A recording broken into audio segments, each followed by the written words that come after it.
Hello and welcome to my Let's Talk the Austrian Grand Prix F1 2014, where we're going to be looking at the aerodynamic improvements ahead of the Austrian Grand Prix and the practice, and just give a little prediction at the end for the race weekend. Now, this is going to be a very annoying one to do. To be honest, there weren't any sort of major aero upgrades. I mean, there were a few which I'm going to go through, but the main thing is just going to be looking at how practice went and just doing the prediction at the end. Yeah, very, very frustrating for me, and I'm going to guess for you that there wasn't too much aero updates. You know, it just shows the times F1 is in, maybe with a bit of cost cutting, but also the fact that regulations are so tight and strict now that it's so hard to really bring anything in, you know, new and fancy and, you know, majorly different to the Grand Prix to try and gain some benefit, because the rules are so strict now that you really can't do anything too different from the norm that everyone's doing. So you're just left copying others, or just, you know, not really bringing any upgrades that are really going to find you too much time, apart from maybe half a tenth or something like that. So yeah, quite annoying this weekend. I wanted to try and bring you some more aero update talk, but there just wasn't that many. But yeah, let's get on to it. So we're going to start with the championship leaders, Mercedes. So Mercedes, like most, brought a new front wing. It's slightly different, again, as I just said. Not too much different. The rules are really, really strict. You can't really do too much different. But also, you know, Mercedes don't need to do too much different. Their car is working sublimely. But as you can see, just the left side of the front wing, where the greenish turquoise paint is, the whole section is just a lot more simplified, because Austria is such a high-speed circuit with quite a lot of long straights and also some high-speed corners. You don't need as much, you know, front-end downforce as you would maybe need at Monaco. It's pretty much the same as Canada, even though Canada had a lot more slow corners compared to and relative to Austria.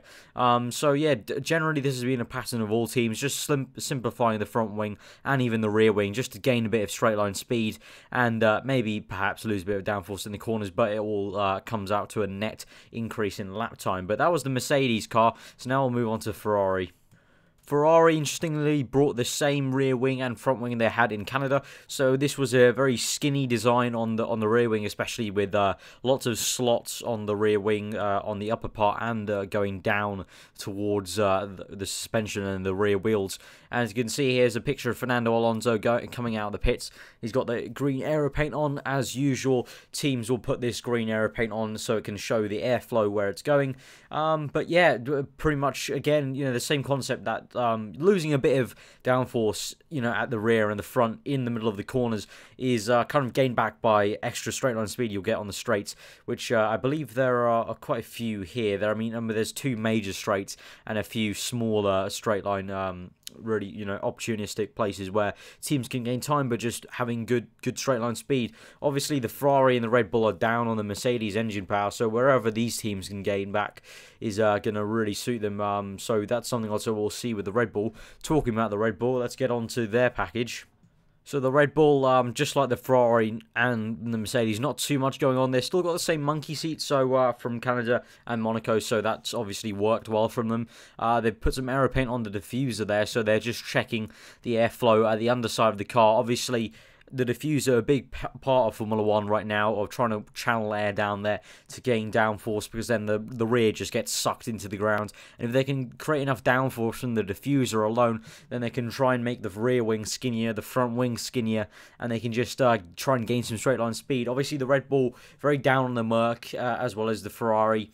And as a whole, I suspect the same sort of order to be the same as like Canada. Obviously, the Red Bull eventually won the race due to the Mercedes, you know, obviously the issue they had with their MG UK. But the Red Bull, in terms of actual pace at the Canadian Grand Prix, wasn't really there. The Mercedes was fastest, obviously. The Williams was really up there, and the Force India. Those three Merc cars. Surprisingly, the McLaren really, for some reason, the McLaren is a bit down. They can't seem to extract the speed the Mercedes engine should be giving them, which is a bit weird. But I suspect this weekend, Mercedes, well, they dominated practice, especially Lewis Hamilton was really ahead of Nico Rosberg by about 4/10. But I suspect Williams and Force India will be right up there. Although it was a bit encouraging for myself to see Jenson Button getting up there in free practice 1 as well.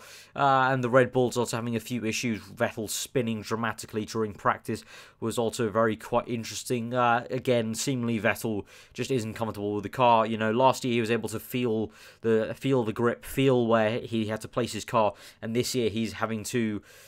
He just can't feel it, and he's having to go where the car wants him to go, rather than feeling where the car's at and then telling the car where to go with his steering wheel movements. He's having to kind of drive with the car, which is what everyone's having to kind of do, and Ricciardo's just doing it much better than him at the moment. But, you know, Vettel being a 4-time world champion, I'm sure he'll get to it by the end of the season, but still struggling here, Vettel. He is hoping he can maybe challenge the Mercs in in some sort of way, but I really see this, unless Merc have another problem, I think Merc are going to dominate this one quite a lot, because the straight line speed nature of this track is too good to pass off. But yeah, that's been Red Bull.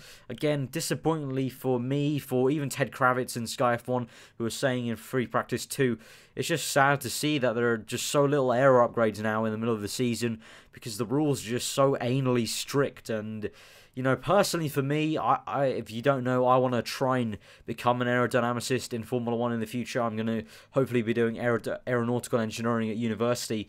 And to see, you know, the news and stuff like this say this about Formula 1, that it's so strict that people like Newey are being kind of driven away because they can't design stuff. It really isn't putting any positives into my mind as to, you know, wow, this is what I wanted to get into.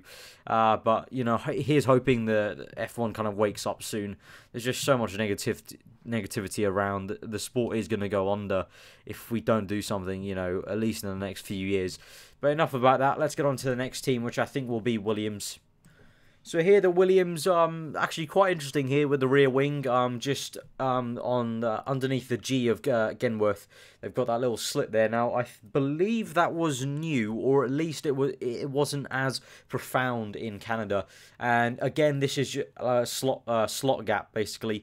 That lets air go down towards the diffuser. Same thing with the ones underneath the Esquire. But as you can see, in between the Esquire, the Whip Pack, and the Genworth logos, you'll see just a faint, like, little fin.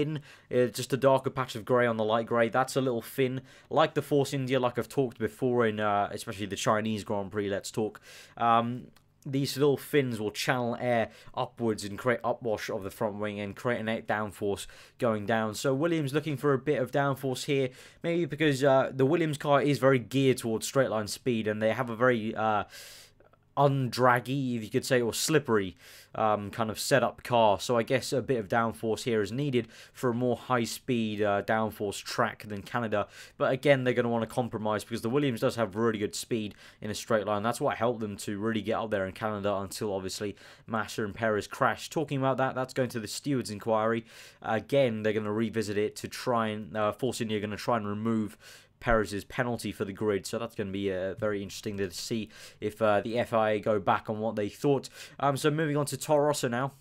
So here's a picture of Toro Rosso's new front wing, and I'm going to put a picture of the old one right now. That's the old one, and here's the new one.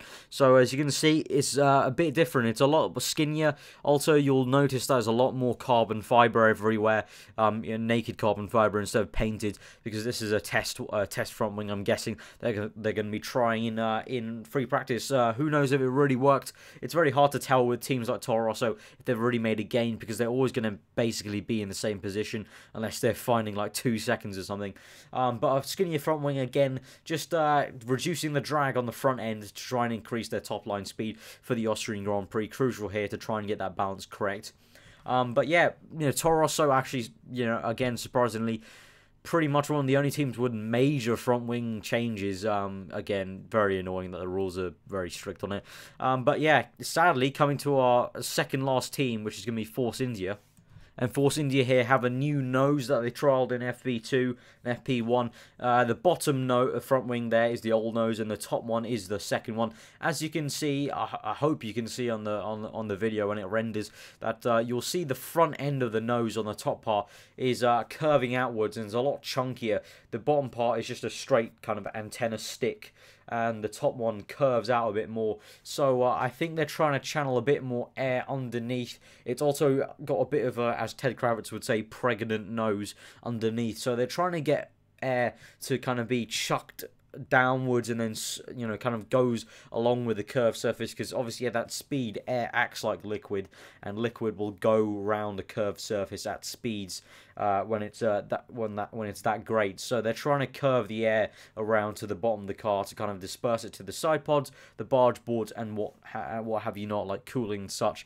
So a good improvement for Force India. Let's see if they keep it for the race. I hope they do. And now moving on to Marusia, which is going to be the final team. And so they brought a bit of a new front wing, I think. Definitely, it looks like they've got a lot more layers going on that left bit, on that little front where it says QNet, the smaller QNet logo. That just whole bit, that section, looks like they've got a lot more layers going on. So maybe Marusia's starting to invest a bit of that money in anticipation that they're going to keep their place in the championship. Who knows? Or maybe this was a planned update. If it is, that's good to see that they're really trying to move on and trying to find more time. Always good to see the small teams try their best.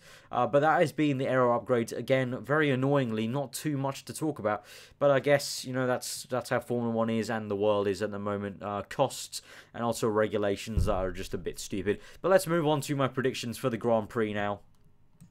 So my predictions for the Austrian Grand Prix top 3 are going to be Lewis Hamilton winning the race, Nico Rosberg in 2nd place, and Daniel Ricciardo in 3rd place. I think that will be the podium. I think Hamilton's looking mighty fast in practice. I think he's got it over Nico Rosberg, unless Rosberg proves us all wrong, and yet again, like he's done before, really studies the data and comes back fighting for qualifying and the race weekend for the rest of it. I think Daniel Ricciardo will be getting 3rd place. He looks still looks comfortable, and after his race win, no doubt he'll bring that confidence to the track. I think he'll be doing well here to try and get a 3rd place for Red Bull at their home Grand Prix, as this is Austrian. Red Bull is an Austrian company.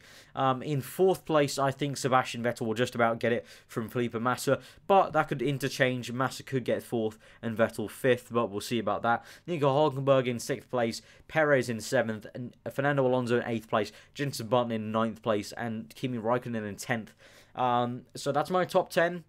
Just looking at the practice and the form guides, just looking at Massa is going to want to try and make up for what happened at Canada.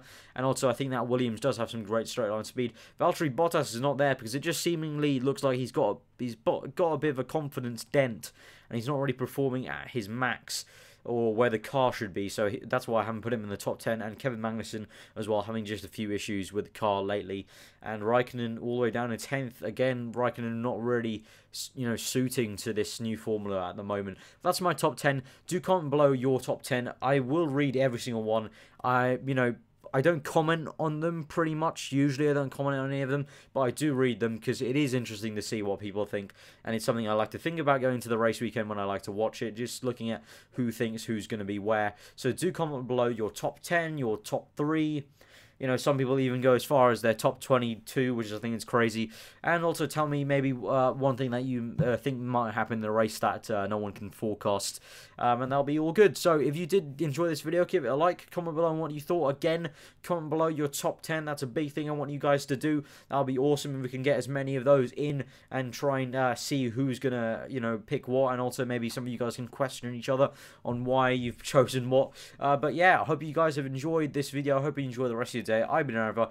Subscribe if you're new for weekly F1, and also if you're new around here, be sure to subscribe for weekly F1. I'm trying to push things a lot on this channel. There's going to be a lot of content coming over the summer, so do subscribe to not miss out. And if you're also a current subscriber as well, if you did miss the video earlier today, click my channel name and go check it out. I did an official video schedule, which is going to show all the videos I'm going to be doing every single week for the summer, pretty much till the end of September, so do go check that out.